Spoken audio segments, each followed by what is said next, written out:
Creo que no hemos hablado suficiente de Rihanna en este canal, y eso me parece gravísimo. Rihanna se merece un vídeo entero dedicado solo a ella, porque Rihanna tiene una cosa que no tiene ninguna otra celebrity del mundo. Tiene una cosa que la distingue de todas las demás celebrities y de todas las personas a las que yo he conocido a lo largo de toda mi vida. La clave de Rihanna es que tiene un discurso muy contradictorio y en lugar de luchar contra él, lo asume y se recrea en sus contradicciones. La mayoría de las famosas se esfuerzan, como es normal, por tener un discurso muy bien hilado, muy sólido, sin fisuras, sin lagunas. Pero es que ese tipo de discursos acaban cayendo por su propio peso y acaban resultando sospechosos, como por ejemplo Beyoncé. O sea, Beyoncé, yo amo a Beyoncé, pero no sé si me la creo. En cambio, Rihanna hace un embracing de todas sus contradicciones. Está en total consonancia con todos sus conflictos internos y con todos sus sentimientos encontrados. Esto me parece súper atractivo y súper interesante. O sea, en general, la gente que se contradice me cae muy bien. No sé por qué está tan mal visto contradecirse. Vamos a elaborar. A ver, partimos de la base de que Rihanna es la chunga de Barbados. ¿Vale? O sea, Rihanna te mira y te fulmina. Una mirada de odio de Rihanna te hunde la vida. O sea, Rihanna es una mujer fuerte, independiente, she don't take shit from no man. Y Rihanna te mata si tiene que hacerlo. Y sin embargo, a Rihanna no le gusta estar soltera. Lo dice en muchísimas entrevistas. No le gusta estar sola. O sea, ella es una mujer súper fuerte y súper independiente, pero no le gusta estar sola. I'm not necessarily happy being single. It's not really that cool. but you're okay with it. But it's, you know, it is what it is, you know. I do put a lot into my job. Most of my time, if not all of it. And it definitely affects my personal life. Sure. You know, my personal life is pretty much non-existent, which is not good. Not for the long run, not for me, not for her. It's not fun.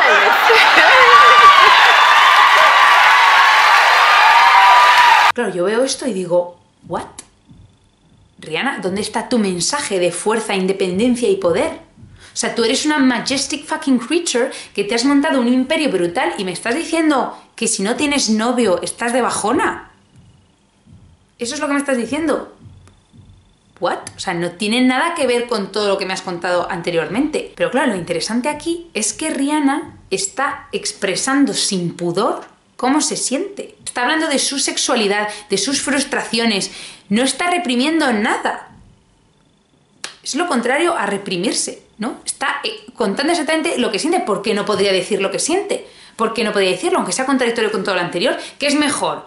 ¿Que intente que el discurso esté hilado y no decir exactamente lo que pienso o de verdad decir lo que siente y ya está? Es que esto me parece muchísimo más admirable de lo que parece a primera vista, porque todo el mundo va como de no, es que hay que ser honesto, no hay que ser falsos, pero a ver. ¿Cuándo fue la última vez que tú dijiste de verdad lo que pensabas en el momento en el que lo estabas pensando?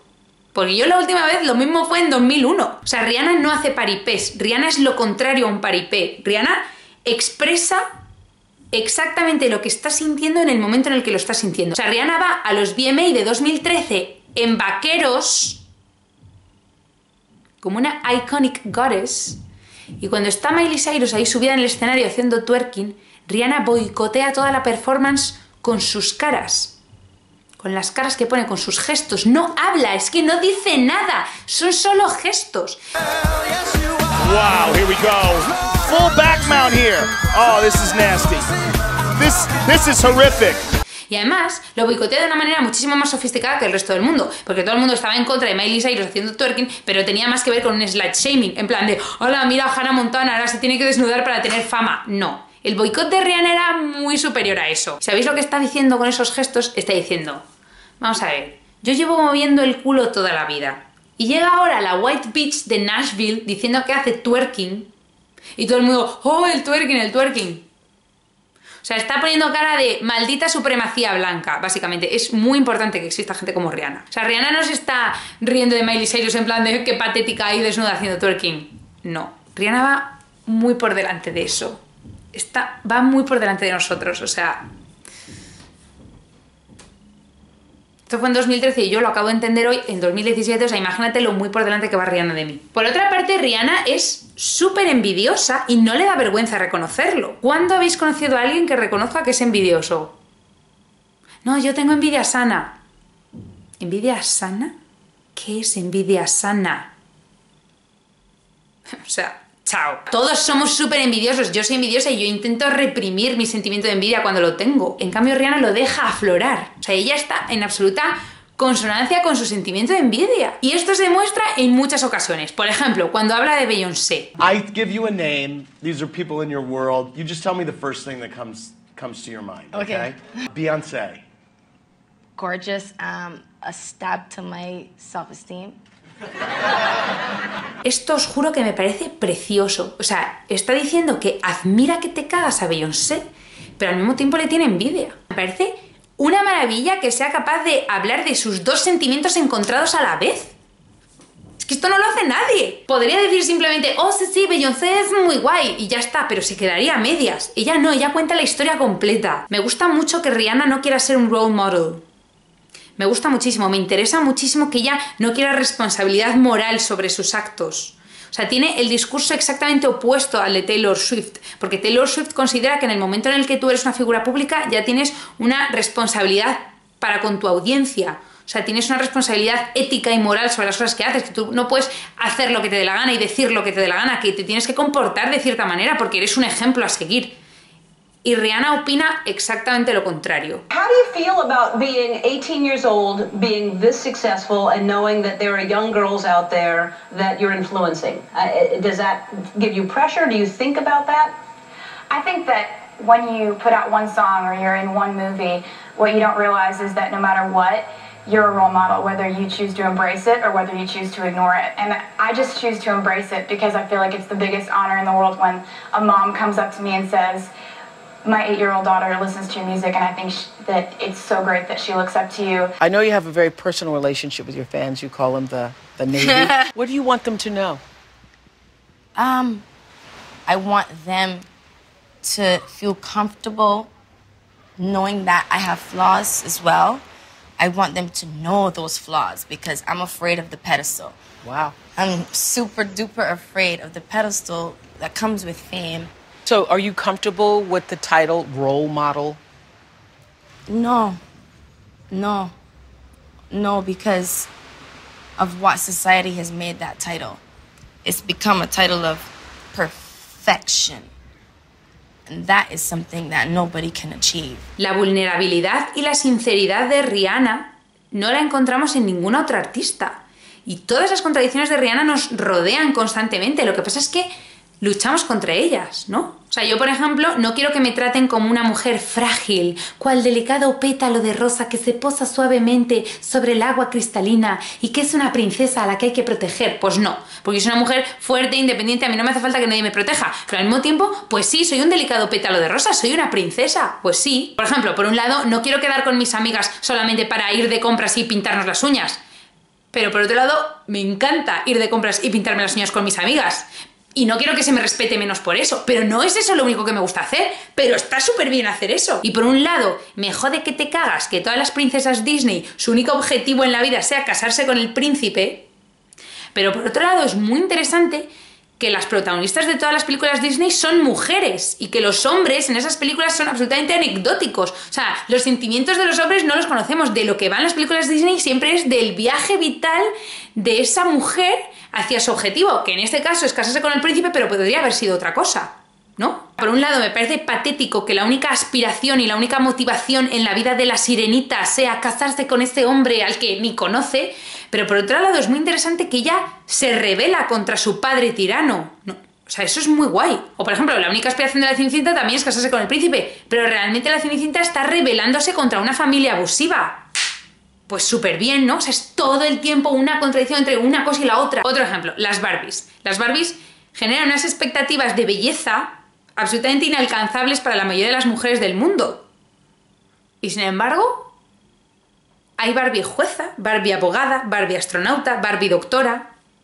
La Barbie tiene su casaza y su cochazo, el Ken es un complemento más, o sea, el Ken ni pincha ni corta. Pero por otro lado, la Barbie tiene el pie diseñado para llevar tacones, o sea, la Barbie no puede no llevar tacones. Ah, que tengo que llevar tacones para ser una real woman.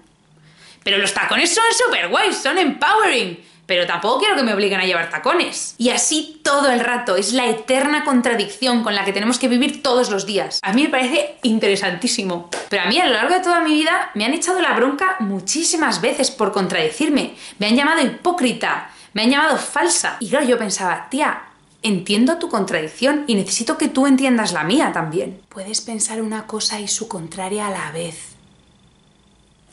Shocker. La conclusión de este vídeo es que siento que contradecirse está muy mal visto y no entiendo por qué. O sea, la gente te exige que tengas un discurso sólido y bien hilado. La gente te exige que seas consecuente con tus actos. ¿What? O sea, que yo tengo que ser consecuente con mis actos y tú eres consecuente con tus actos. Es que me resulta fisiológicamente imposible ser consecuente con lo que hago y lo que digo. Sobre todo si cada 3 meses cambio de opinión. Pero es que, ¿por qué tendría que ser consecuente? Es que entonces tendría que ser siempre igual. O sea, para no contradecirme, tendría que ser una piedra. ¿Eso es lo que quieres de mí? ¿Que sea una piedra? A ver, hay piedras muy bonitas, ¿eh? Eso también te lo digo. Todos somos contradictorios, todos. En unas cosas o en otras. Y eso no nos hace peores. Eso simplemente nos hace parecernos un poco más a Rihanna. Y eso es súper guay, porque ¿quién no querría ser Rihanna? O sea, que la próxima vez que estéis en una discusión con alguien y ese alguien os diga, es que te estás contradiciendo, pues le decís, gracias. Porque realmente lo que están diciendo es un piropazo. Os están atribuyendo la cualidad básica de Rihanna. Entonces le decís, gracias, ahora estoy un paso más cerca de Rihanna. Y luego ya os podéis ir dando un portazo si queréis. Eso es lo que suelo hacer yo. Me gustaría leeros una cosa que escribió Robert Venturi, que es un arquitecto posmodernista que básicamente estaba en contra de todo el movimiento moderno que habían dirigido Le Corbusier, Mies van der Rohe a lo largo del siglo XX, que tenían ese lema de menos es más. Bueno, pues Robert Venturi estaba en contra de esto y escribió lo siguiente. La arquitectura es necesariamente compleja y contradictoria por el hecho de incluir los tradicionales elementos vitruvianos de comodidad, solidez y belleza. Doy la bienvenida a los problemas y exploto las incertidumbres. Los arquitectos no pueden permitir ser intimidados por el lenguaje puritano moral de la arquitectura moderna. Prefiero los elementos híbridos a los puros, los comprometidos a los limpios, los distorsionados a los rectos, los ambiguos a los articulados, los tergiversados que a la vez son impersonales, a los aburridos que a la vez son interesantes, los convencionales a los diseñados, los integradores a los excluyentes, los redundantes a los sencillos, los reminiscentes que a la vez son innovadores, los irregulares y equívocos a los directos y claros. Defiendo la vitalidad confusa frente a la unidad transparente. Acepto la falta de lógica y proclamo la dualidad. Claro que sí, Venturi, joder, claro que sí. Por cierto, si no entendéis nada de este nuevo cambio de background, os recomiendo que me sigáis en las redes sociales porque ahí es donde todo cobra sentido. Shameless self-promo. Soy Teruriru everywhere. Pero bueno, eso ya os lo dejo a vuestra elección. En fin, me largo. ¡Adiós!